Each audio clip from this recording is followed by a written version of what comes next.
para mahasiswa yang saya banggakan. Kali ini kita bertemu dalam kelas yang kita sebut mata kuliah Karawitan Ageng 1 Gaya Yogyakarta. Ya, para mahasiswa yang berbahagia, kali ini kita berjumpa lagi mempelajari bentuk-bentuk gending yang berbeda dengan bentuk-bentuk gending yang telah kita pelajari masa lalu. Kalau masa lalu kita telah mempelajari bentuk-bentuk seperti lancaran, bubaran, ladrang, ketawang, lalu lolo atau lahila, lohelo, kemudian bentuk condro dan bentuk soroyudo. Condro itu kalau selendro, soroyudo itu apabila belok. Nah, kali ini kita masih mempelajari seukuran gending tengahan, yaitu seukuran gending condro, tapi ada perbedaan sedikit, lebih perbedaan sedikit, lebih dari seukuran condro, lebih besar. Nah, gending ini yang akan kita pelajari adalah bentuk gending pamijen. Gending pamijen atau gending khusus. Nah, gending pamijen itu cara kita menyebut kalau kita mengidentifikasi istilah gending pamijen itu ada dua macam, yaitu pamijen bentuk dan pamijen garap. Nah, kalau pamijen bentuk itu adalah gending yang susunan balungannya atau susunan instrumen strukturalnya itu memiliki susunan secara khusus.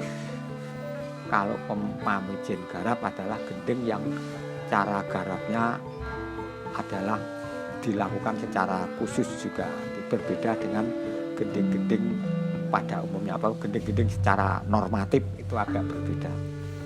Nah, kali ini yang akan kita pelajari adalah gending majemuk laras selendro padet manyuro. Kalau di Yogyakarta adalah gending majemuk itu padet manyuro.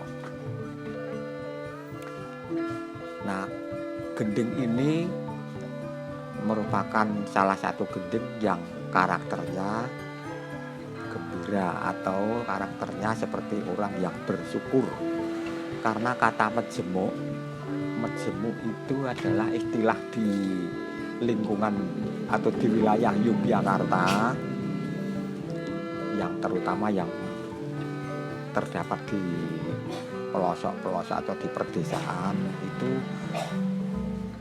adalah sebuah hajatan masyarakat yang mengucapkan bersyukur karena telah panen padi atau karena telah terkabulkan permintaannya oleh Tuhan Yang Maha Kuasa, sehingga bersyukur. Istilahnya majemukan itu biasanya dilakukan setelah panen padi, itu majemuk. Nah, sekarang perkembangannya istilahnya bermacam-macam. Ada yang di daerah Bantul itu masih majemukan, tapi di daerah Gunung Kidul mungkin rasulan. Kemudian ada yang secara umum itu menyebut bersih desa. Nah, dengan demikian karakter gending ini bisa digambarkan seperti kegembiraan pada saat itu, seperti yang saya sebutkan tadi. Nah, gending majemuk memiliki pamijen bentuk, yaitu karena gending ini terdiri atas 5 kenongan. Pada umumnya kan gending itu hanya terdiri atas 4 kenongan, tapi ini 5 kenongan. Nah, seukuran gending tengahan, jadi tidak menggunakan kepul ya, dan menggunakan kendangan majemuk.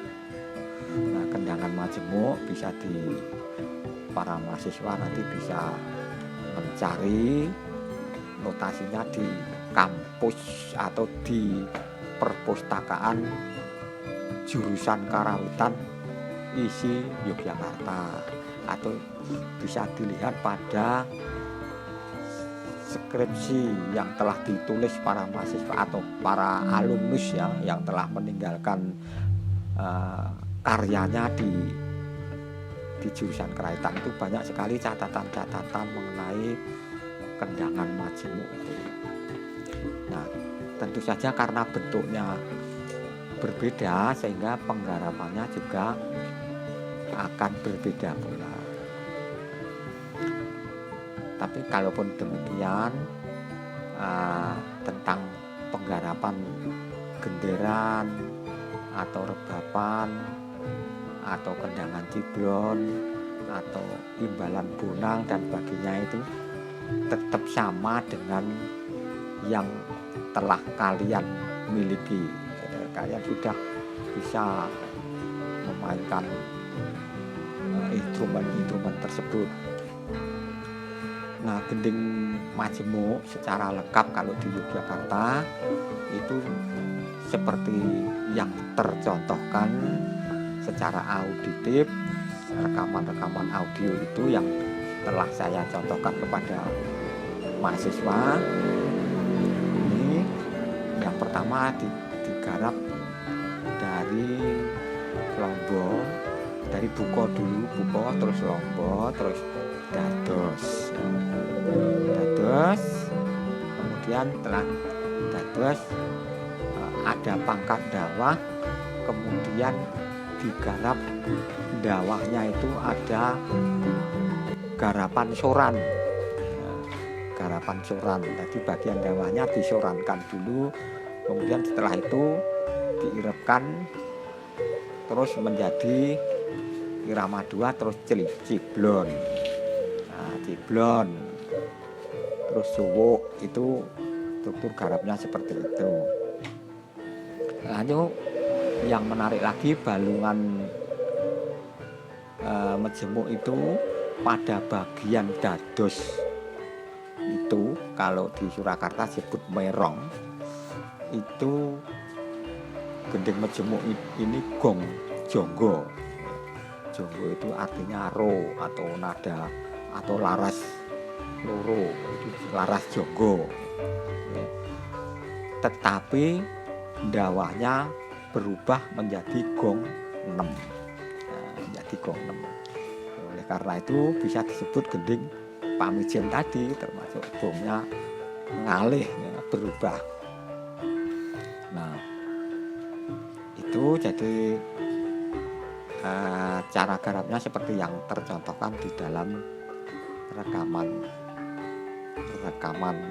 di jurusan Kerawitan, yaitu gending majemuk. Jadi kalau kita jelaskan mulai dari kendangannya, itu sekaran kendang ciblon itu tetap sama seperti yang Anda miliki, namun ada penggarapan khusus, yaitu pada kenongan kedua itu ada garapan kicatan, atau kalau di Surakarta menrokan, atau ada istilah menrokan itu kicatan. Lalu ada andegan. Nah, setelah andegan itu kenong kedua, lalu itu yang mirip gending-gending ageng, tapi di dalam bentuk condro ini tidak terjadi, sehingga ini disebut Pamijen garap. Oleh karena Pamijen garapnya letaknya di situ. Nah, sekaran ciblonnya tetap sama. Ini ada sekaran 1 atau sekaran batangan atau lampah sekar, lalu ada pilesan, lampah 3, ukel pakis lan sak panunggalanipun dan seterusnya. Itu lampah kendang, tapi kendangannya karena terdiri atas 5 kenongan, akan terjadi Pamijen garap kendang juga. Bisa diperhatikan di dalam contoh rekaman itu ya.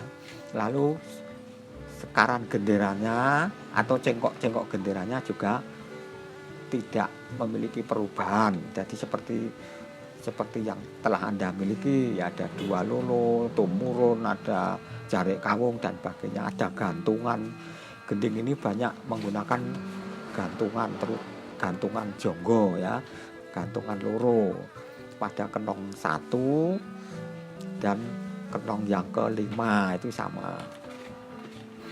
Lalu, kemudian amba-amban rebab juga seperti dicontohkan di dalam rekaman itu, silahkan diperhatikan. Kemudian gending majemuk ini bisa disajikan secara utuh seperti yang saya sebutkan atau seperti contoh di dalam rekaman itu, namun juga langsung bisa digarap atau dipersingkat, tidak menggunakan soran, langsung bisa ciblonan, tidak bisa ya begitu. Nah, saya kira ini penjelasan dari contoh rekaman yang saya kirimkan pada mahasiswa. Selamat mencoba, selamat ditafsirkan atau didengarkan seperti apa gending ini, cara Anda menyerap secara auditif lalu divisualkan menjadi tulisan maupun menjadi hasil tabuhan. Nah, begitu. Selamat mencoba, selamat belajar.